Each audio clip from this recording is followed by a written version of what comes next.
Praise the Lord. എൻ്റെ പ്രിയരെല്ലാം സന്തോഷമായിരിക്കുന്നല്ലോ. കർത്താവ് നിങ്ങളെ അനുഗ്രഹിക്കുമാറാകട്ടെ.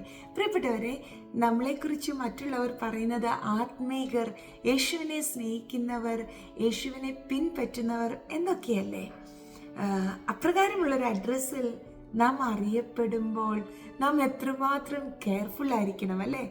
നമ്മെ കാണുന്ന, നോക്കിക്കൊണ്ടിരിക്കുന്ന 1000 കണ്ണുകൾ നമുക്ക് ചുറ്റുമുണ്ട്. അവരുടെ മുമ്പിൽ യഥാർത്ഥമായും ഭക്തിയുള്ള യേശുവിനെ പോലെയുള്ളൊരു ജീവിതം നയിക്കുവാൻ നാം ഓരോരുത്തരും ശ്രദ്ധിക്കണം. ഞാൻ ആരെയും ഉപദേശിക്കുകയാണെന്ന് ചിന്തിക്കല്ലേ. ഇന്ന് രാവിലെ വായിച്ചൊരു വചനം എൻ്റെ ഹൃദയത്തെ ഏറെ സ്പർശിച്ചു. എൻ്റെ പ്രിയപ്പെട്ടവരോടും അത് ഷെയർ ചെയ്യാമെന്ന് ചിന്തിച്ചു. മത്തായി സുവിശേഷം 26-ാം അധ്യായം വായിച്ചു നോക്കുമ്പം അവിടെ പത്രോസ് നടുമുറ്റത്തിരിക്കുന്നതും തൻ്റെ ചുറ്റും കൂടിയവർ ഇവനും യേശുവിൻ്റെ കൂടെയുള്ളവൻ എന്ന് പറഞ്ഞപ്പോൾ യേശുവിനെ ഡിനൈ ചെയ്യുന്നതുമൊക്കെയുള്ള ഒരു പാസേജ് അവിടെ നമുക്ക് കാണുവാൻ സാധിക്കുന്നത്.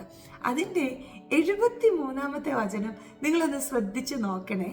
അപ്പം പത്രോസും ഇവരും തമ്മിൽ കോൺവെർസേഷൻ നടന്നുകൊണ്ടിരിക്കുക. പെട്ടെന്ന് ഇവർ പറയുക, ഇല്ല, ഇവൻ്റെ ഉച്ചാരണം കേട്ടിട്ട് ഇവനും യേശുവിൻ്റെ കൂടെയുള്ളവൻ എന്ന് വെളിവാക്കുന്നു. നോക്കിക്കേ, അവന്റെ സംസാരം കേട്ടപ്പോൾ, പത്രോസിന്റെ വായിൽ നിന്ന് വന്ന വൊക്കാബുലറീസ് കേട്ടപ്പോൾ, സംസാര ശൈലി കേട്ടപ്പോൾ നിശ്ചയമായും യേശുവിന്റെ കൂടെയുള്ളവൻ എന്ന് ജനം പറഞ്ഞു. യേശുവിന്റെ കൂടെയുള്ളവർ, യേശു ഉള്ളിൽ വസിക്കുന്നവർ എന്തും ഏത് സമയം വിളിച്ചു പറയത്തില്ല. എല്ലാത്തിനും അഭിപ്രായം പറയാൻ നിൽക്കത്തില്ല. വചനം പറയുന്നു, ഉപ്പിനാൽ രുചി വരുത്തിയതും കൃപയോട് കൂടിയതുമായിരിക്കുന്ന വാക്കുകളായിരിക്കും അവന്റെ വായിൽ നിന്ന് പുറപ്പെടുന്നത്. കേൾക്കുവാൻ വേഗതയും പറയുവാൻ സാവധാനതയും ആ വ്യക്തിത്വത്തിനുണ്ടായിരിക്കും. അതേ പ്രിയപ്പെട്ടവരെ, മറ്റുള്ളവർ നമ്മളുടെ വാക്കുകൾ, നമ്മളുടെ പ്രവൃത്തി, നമ്മളുടെ അപ്പിയറൻസ്, നമ്മളുടെ ജീവിത രീതി ഒക്കെ കണ്ട് നമ്മിൽ വസിക്കുന്ന കർത്താവിനെ വിലയിരുത്തും. ആയതിനാൽ യേശുവിനെ തുറന്ന് കാട്ടുന്ന നമ്മെ കാണുന്നവർ യേശുവിനെ സ്നേഹിക്കത്തക്കവണ്ണം, കർത്താവിനെ പിൻപറ്റത്തക്കവണ്ണം ഉള്ളൊരു ജീവിത രീതി, സംസാര ശൈലി നമുക്ക് ഈ ദിവസങ്ങളിൽ ക്രമീകരിക്കാം. ഞാൻ എന്നോടും കൂടിയാണ് പറയുന്നത്. ഈ വചനം എന്നോട് ഹോളി സ്പിരിറ്റ് സംസാരിച്ചത് കൊണ്ടാണ് ഞാൻ എൻ്റെ പ്രിയപ്പെട്ടവരോടും പറയുന്നത്. നമുക്ക് ആ ഒരു നിലവാരത്തിലേക്ക് വളരുവാൻ നമ്മളെ തന്നെ കർത്താവിൻ്റെ കരത്തിലേക്ക് ഏൽപ്പിക്കാം. അതെ, നമ്മുടെ വായിൽ നിന്ന് പുറപ്പെടുന്ന വാക്കുകൾ നമ്മിൽ വസിക്കുന്ന കർത്താവിൻ്റെ സ്റ്റാൻഡേർഡിനൊത്തതായിരിക്കട്ടെ. നമ്മളുടെ ജീവിത രീതി നമ്മിൽ വസിക്കുന്ന യേശുവിൻ്റെ സ്റ്റാൻഡേർഡിനൊത്തതായിരിക്കട്ടെ.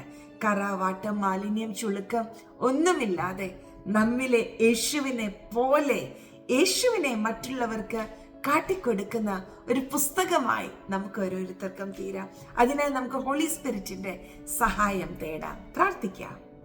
പരിശുദ്ധ പിതാവേ, അങ്ങ് ഞങ്ങളെ സഹായിക്കണമേ.